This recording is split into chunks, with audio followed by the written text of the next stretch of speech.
Imagine biting into a hamburger.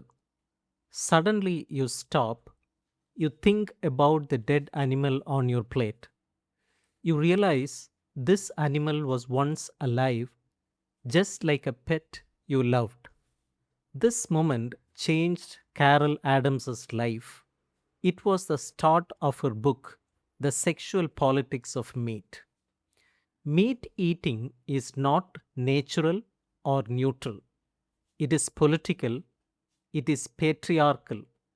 In this lecture, we will learn how the oppression of women and the oppression of animals are connected. We will see how meat is a symbol of male power.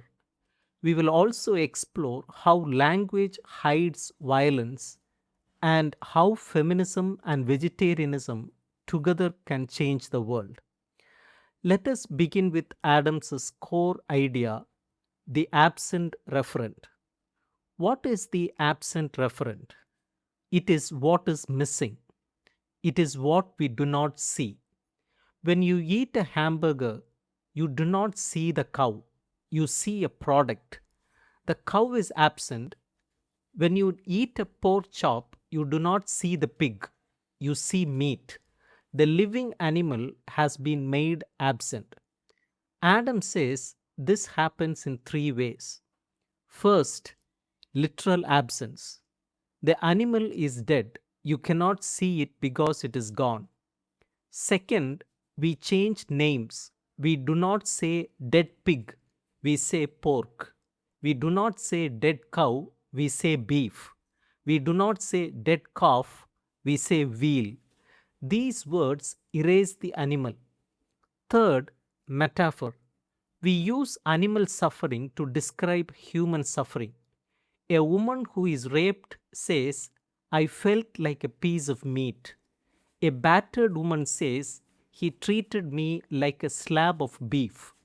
The animal's fate becomes a metaphor, but the real animal disappears.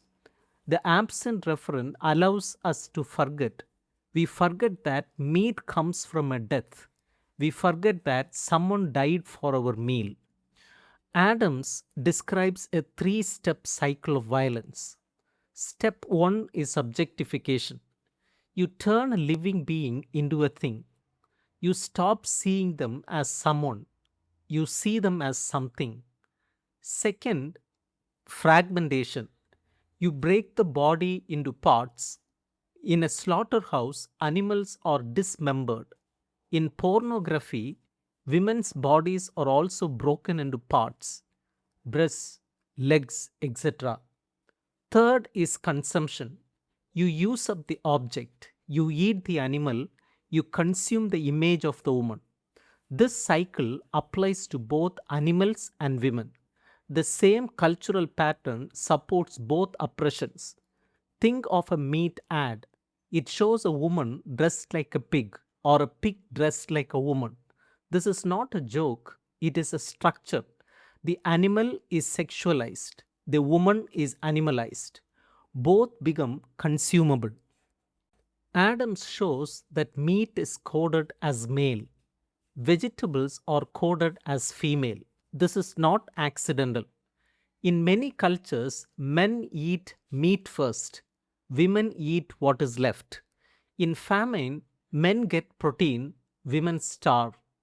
Cookbooks tell women to serve steak on Father's Day. They serve salads for Mother's Day. Men who do not eat meat are called weak, effeminate, or sissy. Why?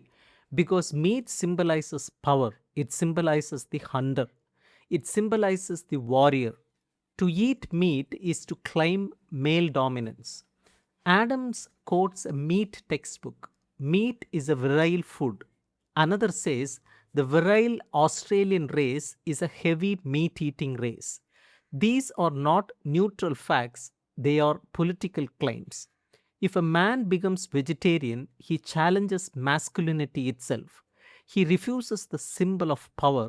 He eats women's food. This is threatening to patriarchy. Women and animals occupy the same position in patriarchy. Both are objects, both are bodies, and both are consumed.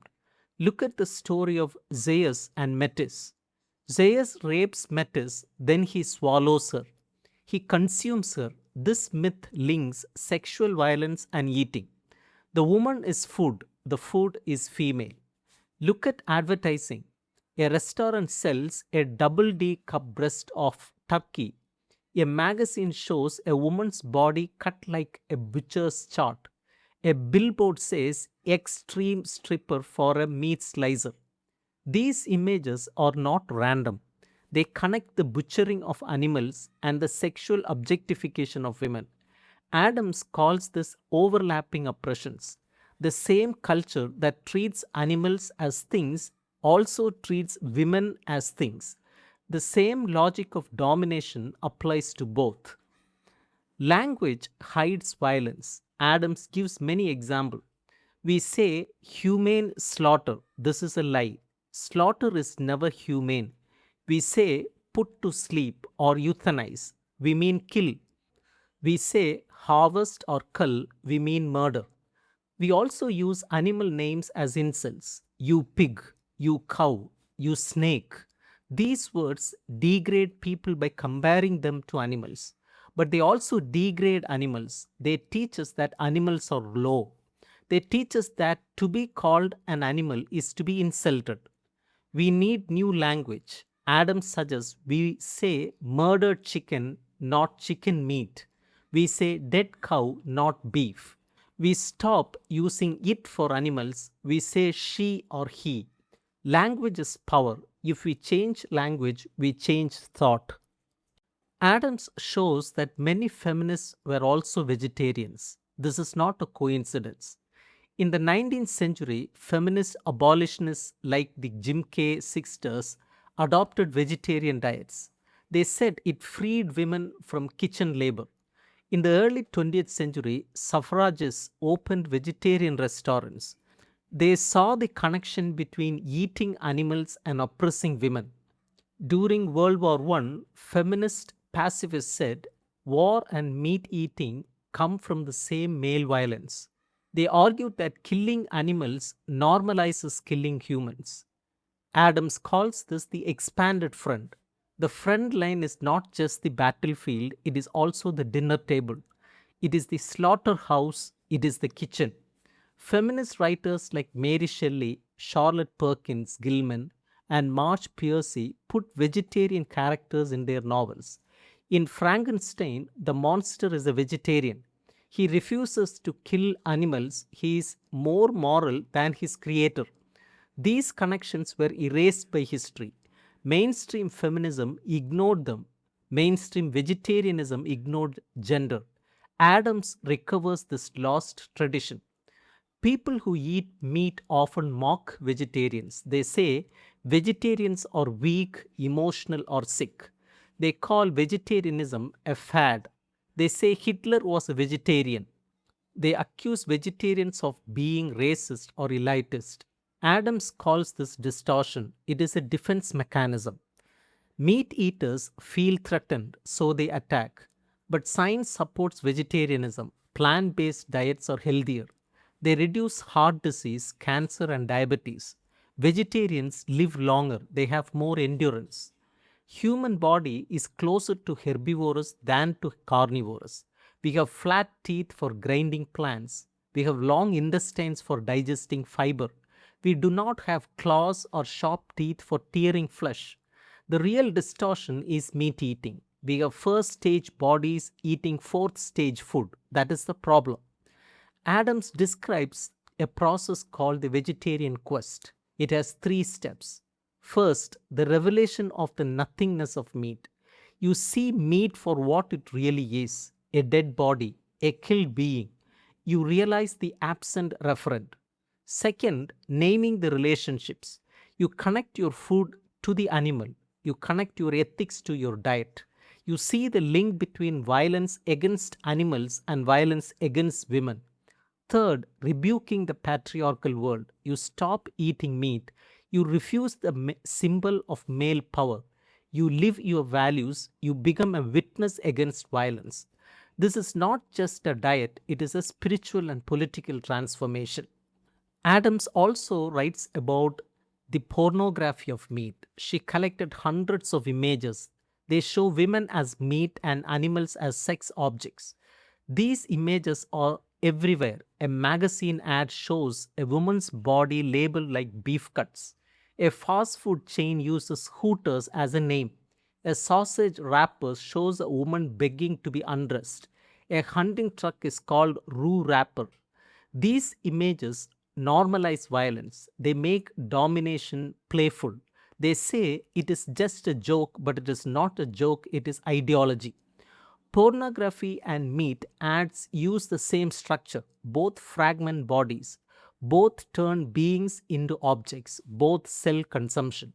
If we want to end violence, we must resist these images. We must name them. We must refuse them. Adams does not only critique, she offers solution. First, change your language. Do not call animals it. Do not say meat, say dead animal. Do not say humane slaughter, say killing. Second, change your diet. Stop eating animals. Stop eating their milk and eggs. These are feminized protein. They come from the reproductive bodies of female animals.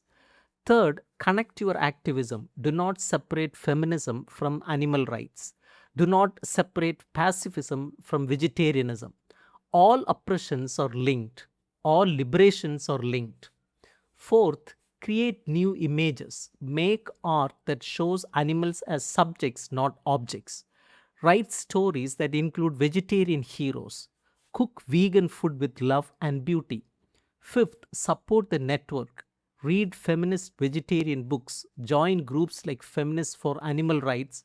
Share meals with like minded people.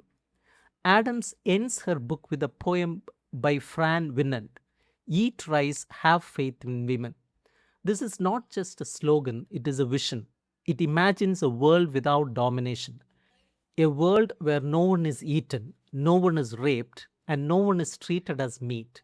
Adams invites us to leave the belly of Zeus. That is the patriarchal stomach that swallows women and animals. We can choose another way. We can eat plants. We can honor life. We can refuse violence at every meal. Every time we sit at a table, we make a political choice. Do we support the sexual politics of meat, or do we build a new world? The choice is ours, and it starts with what is in our own plate. Thank you.